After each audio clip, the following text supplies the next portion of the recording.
So a little further to our lesson, I want to talk a little bit about what we did, because I don't think it quite clicked so much. So I do like your idea that we're supposed to have, you know, some movement of the hips, slide forward to create the spine tilted like this a little bit, get the shoulders looking like that a little bit as a result in order to hit the golf ball. I'm totally okay with that.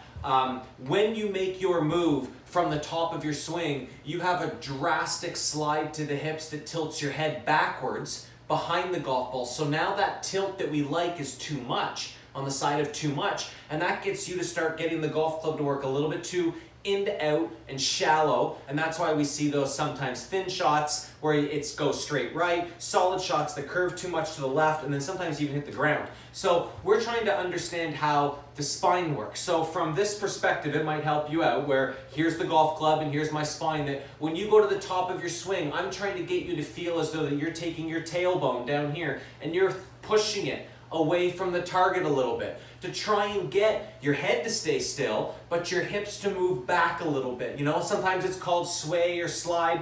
Big deal. Do it. Okay, so push it away. Keep this moving a little bit like that. You're going to find that you might feel like you start turning more. Well, the more that I get my hips going this way and head going that way, I can start turning a whole bunch, but I start losing sight of the golf ball. So keep your eye on the golf ball. Feel as though that you can kind of rock your tailbone to the right. Right, you're going to rock your tailbone to the right on the backswing, and then from there, just turn it back so you feel like it's this way, and then once it's tilted like that toward the target, try and make your move where you just feel like you stay in that tilt. You keep the hips back, you keep the neck forward, and you try and deliver this golf club into the golf ball, you know, fairly straight on.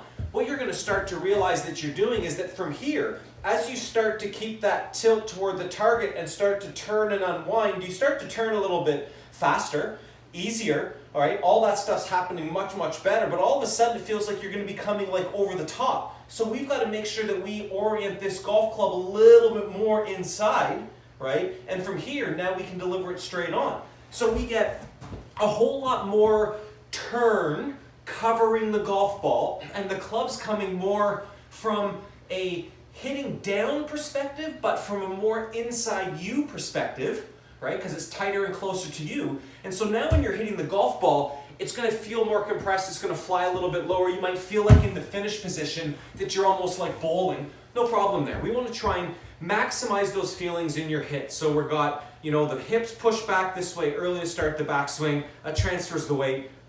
Big time like this. And then feel like you can hit the golf ball from the inside, keeping your tilt this way.